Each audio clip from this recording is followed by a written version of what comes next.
Hola amigos, ¿cómo están? Es un gozo estar con ustedes una vez más para otra recomendación y en esta ocasión voy a estar hablando de este pequeño libro titulado La condición divina de Jesús. Es un texto que pues a mí me encantó realmente porque pues está escrito primero, ¿no? Por Carlos Raúl Sosa, que fue un docente que tuve en el Seminario Teológico Centroamericano allá en Guatemala hace casi 15 años. Y bueno, leer su obra pues me parece excepcional, además de que está publicado por Ediciones Sígueme, ¿no? Que es una buena editorial que no cualquiera publica allí. Y este texto pues me parece que es su tesis doctoral. No sé si esté en lo correcto, pero sé que hizo sus estudios respecto al Evangelio de Juan. Entonces, bueno, tal vez podría serlo, ¿no? Sin embargo, lo que sí puedo decir con certeza del texto es que es una muy buena obra, sobre todo para aquellos que están estudiando el Evangelio de Juan, pues este texto va a ser iluminador.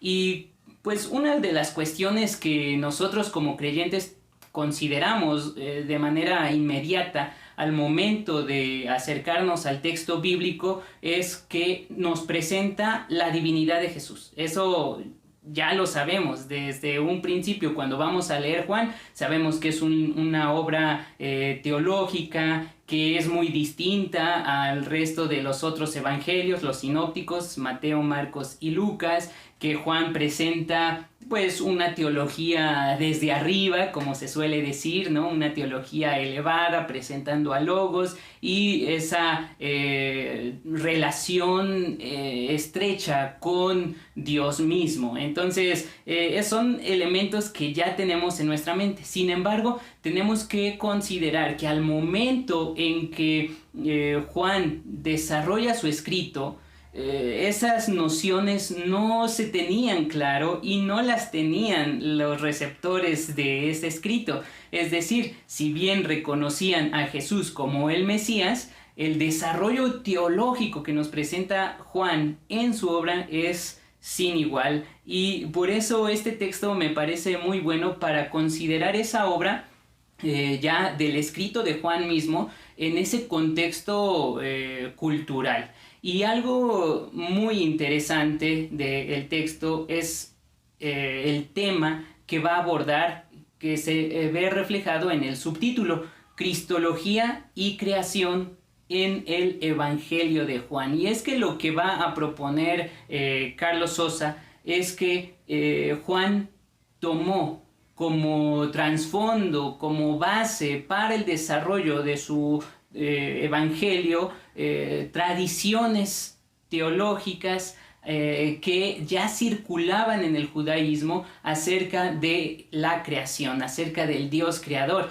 y por eso lo va a ir desarrollando en 5 ejes, que son la creación, el trabajo, la representación, la oración y la resurrección. Obviamente en el primer punto, que es la creación, pues va a ser visible estos elementos que Juan retoma del Génesis, ¿no? En el principio creó Dios los cielos y la tierra, y tenemos en el prólogo de Juan, en el capítulo 1, en el principio, ese eco, ¿no?, del texto de Génesis, era el verbo, y el verbo estaba con Dios, y el verbo era Dios. Entonces va a desarrollar eso allí, que podría resultarnos algo sencillo a nosotros de considerar en la actualidad ya con ese bagaje, pero recordemos que para el momento en que fue presentado ese evangelio, esas nociones eran radicales, eran totalmente fuera de serie. Entonces Juan retoma ese elemento, pero va más allá. Lo que presenta el autor es que no solamente el evangelista consideró el Génesis para poner su planteamiento teológico en el prólogo, sino que a lo largo del Evangelio va a recurrir a las tradiciones del Génesis y tradiciones acerca de la creación.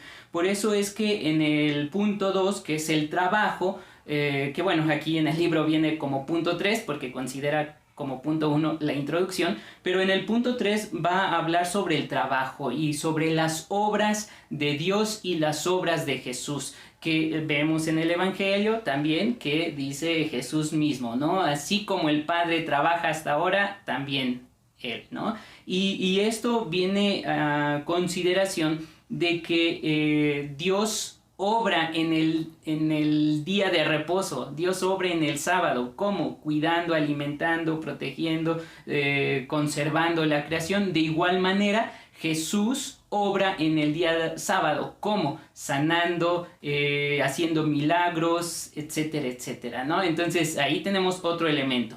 En el punto 3 es la representación, que va a hablar sobre la manifestación de Dios en Jesucristo. Jesucristo mismo como representación de Dios y por lo tanto presentando allí su autoridad e identidad. Y de este punto quiero leerles un breve pasaje. Aquí está. Poniendo como ejemplo la sanidad del hombre ciego, en el cual Jesús toma barro para darle la vista, él retoma, por ejemplo, el testamento de Neftalí, que era una de las tradiciones que ya para el momento en que se escribe el texto, pues tenía una tradición similar, donde se afirma, leo, que el Altísimo ha creado todas las cosas, incluyendo a cada ser humano, que es como barro formado por Dios. Y varios textos encontrados en Qumran también relacionan a Dios como creador con el sustantivo barro. Y bueno, vienen las citas de varios de estos textos de Qumran. Y dice también, es muy significativo y sugerente que Juan utilice 5 veces el sustantivo barro al describir la curación de un ciego de nacimiento, ya que este sustantivo solo aparece otra vez en el Nuevo Testamento, en Romanos 9:21. El sustantivo barro se relaciona directamente con frases que llevan al lector a pensar en la creación de Dios, la luz del mundo, Juan 9:5, y obras de Dios, 9:3-4. Asimismo, hemos comprobado que existe un contexto judío antiguo bien atestiguado donde el sustantivo barro se emplea a menudo para indicar que Dios es el creador del hombre. Puede concluirse, por tanto, que Juan representa a Jesús desempeñando tareas y funciones que en el Antiguo Testamento son propias del Dios creador. Me salto algunos párrafos. Para Jesús, las acciones de uno reflejan su verdadera paternidad, ¿no? Y entonces en este punto de la representación, pues manifiesta que Jesús es el representante de Dios. El siguiente punto que va a abordar es el de la oración, y ahí, bueno, habla sobre esta parte en el Evangelio de Juan, en el capítulo 17, donde Jesús al momento de orar está revelando su relación única con el Padre y de allí su filiación. Este es un texto muy, muy bonito que me gusta y le voy a dar lectura. La unidad que Jesús pide para sus discípulos se expresa con verbos explícitos, pero la unidad entre el Padre y el Hijo no se expresa con ningún verbo. Y esto lo tenemos allí en Juan 17, versículos 11, 21 y 23. Y noten, dice, y pone este esquemita, ¿no? Para que sean uno, como también nosotros, y entre paréntesis, somos uno. Versículo 21, para que todos sean uno, luego, como tú, entre paréntesis, estás en mí y yo en ti. Versículo 23, para que sean uno, y luego, como nosotros, entre paréntesis, somos uno. ¿Por qué están entre paréntesis esos verbos? Porque en el texto griego no se encuentran. Y esto es una muy buena observación que presenta aquí Carlos Sosa.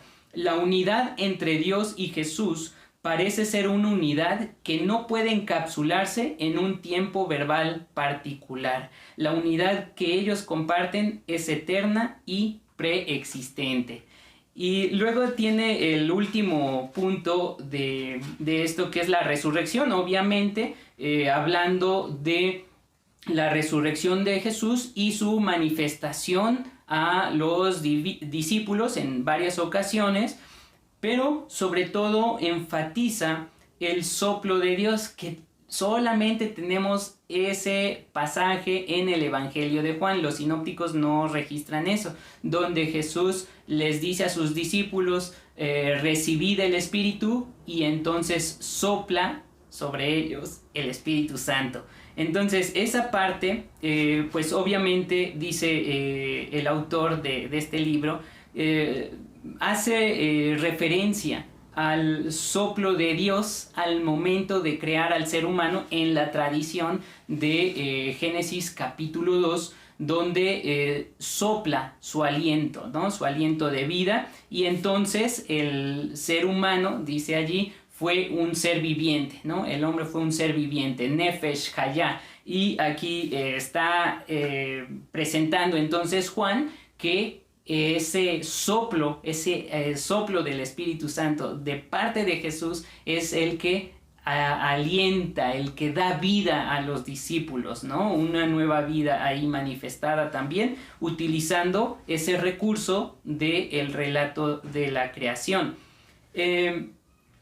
Pero algo que a mí me gustó muchísimo es esta observación.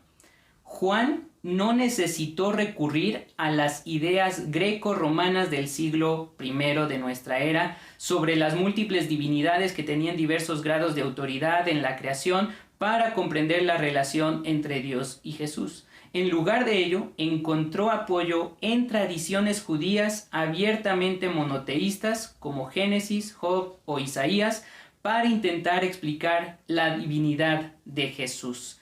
Entonces, ese punto es muy importante en esta pequeña obra, porque muchas veces se consideran escritos de pues la época del primer siglo, provenientes de la filosofía griega, para tratar de entender ese concepto de logos que Juan presenta. Sin embargo, la tesis que nos propone Carlos Sosa en este texto es que no fue así, sino que Juan, el evangelista, recurrió a los textos que tenía a su alcance y sobre todo a las tradiciones que existían en el judaísmo respecto a la creación. Entonces es un texto muy interesante, se los recomiendo.